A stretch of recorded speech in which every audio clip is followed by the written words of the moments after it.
Salam dan bahagia Ibu dan Bapak Guru. Kali ini kita sampai di modul memahami pembelajar mandiri. Agar proses belajar pada keseluruhan modul ini dan modul selanjutnya lebih optimal, kami sarankan kepada Ibu dan Bapak Guru agar mencari teman bertukar pikiran tentang hasil refleksi. Luangkan waktu untuk berefleksi di antara materi.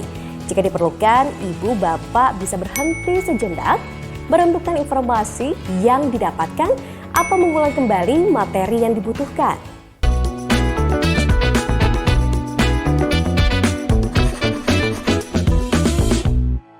Apakah Ibu dan Bapak Guru masih ingat tentang pengalaman belajar ketika menjadi murid?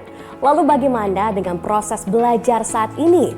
Untuk menjalankan tugas sebagai pendidik dengan baik, kita perlu senantiasa mengembangkan diri. Dalam upaya tersebut, pendidik juga adalah seorang pembelajar. Ketika melakukan kegiatan belajar, pembelajar tentunya mengharapkan hasil belajar yang optimal. Oleh karena itu, setiap orang memiliki regulasi seputar kondisi belajar guna mengembangkan kemandirian dalam belajar. Sebelum membahas lebih dalam, mari kita ketahui dulu apa itu regulasi diri dan bagaimana pengaruhnya dalam kegiatan belajar. Regulasi diri adalah pengaturan diri seseorang terhadap kemampuan berpikir, berperilaku, emosi, dan motivasi melalui penggunaan strategi untuk mencapai tujuan yang ditetapkan. Sekarang kita akan belajar memahami tentang pembelajar mandiri, yaitu pembelajar yang memiliki regulasi diri dan memahami dirinya dengan baik. Pembelajar mandiri mampu mengatur dirinya dan menggunakan strategi untuk mencapai tujuan belajar atau mengembangkan diri yang ingin dicapai atau sudah ditetapkan. Menurut Zimmerman, proses regulasi diri dalam kegiatan belajar dapat digambarkan dengan model siklus yang terdiri dari 3 fase, yaitu yang pertama fase pemikiran awal, kedua fase aksi, dan yang ketiga fase refleksi diri. Kemudian setelah melalui fase refleksi diri, pembelajar akan kembali melalui fase pemikiran awal ketika melanjutkan kegiatan belajar selanjutnya. Dalam diri seorang pembelajar mandiri, proses regulasi diri ketika belajar adalah siklus yang akan terus berlangsung.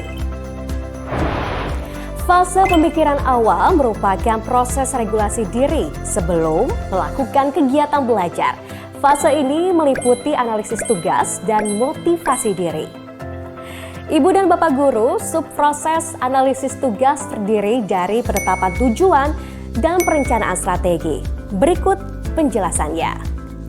Penetapan tujuan, penetapan hasil belajar yang ingin dicapai oleh seseorang, spesifik, konkret, praktikal. Perencanaan strategi, pemilihan cara, strategi atau keterampilan yang cocok digunakan dan berguna untuk mencapai tujuan belajar. Sedangkan subproses yang kedua adalah motivasi diri yang menekankan pada keyakinan yang sudah dimiliki pembelajar. Dari keyakinan ini, pembelajar dapat memunculkan semangat dari mengelola motivasi selama proses belajar hingga menyelesaikan atau mencapai tujuan belajarnya. Dalam subproses ini terdapat 3 keyakinan, yaitu yang pertama, efikasi diri, yaitu keyakinan terhadap kemampuan diri untuk belajar atau menyelesaikan tugas. Apabila pembelajar yakin terhadap kemampuannya untuk mengatasi tugas belajar tertentu, maka motivasi dirinya akan lebih besar untuk mencapai tujuan belajar.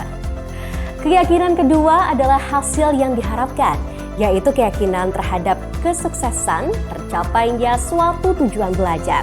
Motivasi juga akan dipengaruhi oleh keyakinan pembelajar terhadap hasil yang akan diperoleh. Jika kita sudah pesimis dari awal, maka motivasi pun akan cenderung rendah. Yang ketiga, orientasi tujuan, yaitu keyakinan terhadap suatu tujuan belajar yang sudah ditetapkan. Apabila pembelajar yakin bahwa tujuan belajar yang ia miliki relevan dengan tujuan pribadi dan penting untuk pengembangan dirinya, maka motivasinya akan meningkat. Selain 3 keyakinan di atas, juga terdapat Yang keempat, ketertarikan intristik, yaitu ketertarikan khusus pada suatu tugas dibandingkan tugas yang lain, sehingga timbul motivasi untuk menyelesaikannya. Agar lebih jelas memahami fase pemikiran awal pada proses regulasi diri, mari kita lihat contoh berikut. Bu Dina, sudah paham belum tentang konsep pembelajaran yang kontekstual dan bermakna? Lumayan, Pak. Saya baru mulai belajar nih, Bu. Rencananya, saya akan mempraktekkan pembelajaran biologi yang kontekstual di kelas 2 minggu lagi. Jadi, saya harus paham dulu konsepnya. Saya punya target belajar 2 jam per hari, setiap hari Selasa, Kamis, dan Jumat. Bu Dina, ada saran tentang sumber belajarnya? Mungkin Bapak bisa mulai dari mempelajari praktik-praktik mengajar biologi yang kontekstual di internet. Baik Bu, selain mempelajari literatur dan membuat mind map tentang konsep pembelajaran kontekstual dan bermakna, saya juga berencana untuk mengikuti pelatihan mandiri yang relevan di platform Merdeka Mengajar. Oh ya, Pak Budi yakin dalam waktu 2 minggu sudah bisa memahami pembelajaran dengan pendekatan kontekstual dalam biologi? Yakin Bu, saya optimis dalam 2 minggu sudah bisa memahami konsep pendekatan kontekstual. Saran saya, kalau sudah paham konsepnya, bisa langsung praktik. Misalnya, membuat modul ajar biologi berpendekatan kontekstual.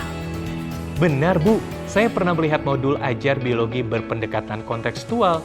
Menurut saya itu sangat menarik, karena peserta didik diajak untuk mengaitkan materi biologi dengan fenomena yang terjadi dalam kehidupan sehari-hari. Lagi pula, belajar tentang pendekatan kontekstual bermanfaat untuk melatih kreativitas sebagai guru. Betul Pak, kalau begitu selamat belajar. Dari contoh tadi, kita dapat lihat bahwa fase pemikiran awal penting untuk dilakukan, karena persiapan yang baik akan memberikan pengaruh positif terhadap proses belajar mandiri. Selamat berproses menjadi pembelajar yang mandiri.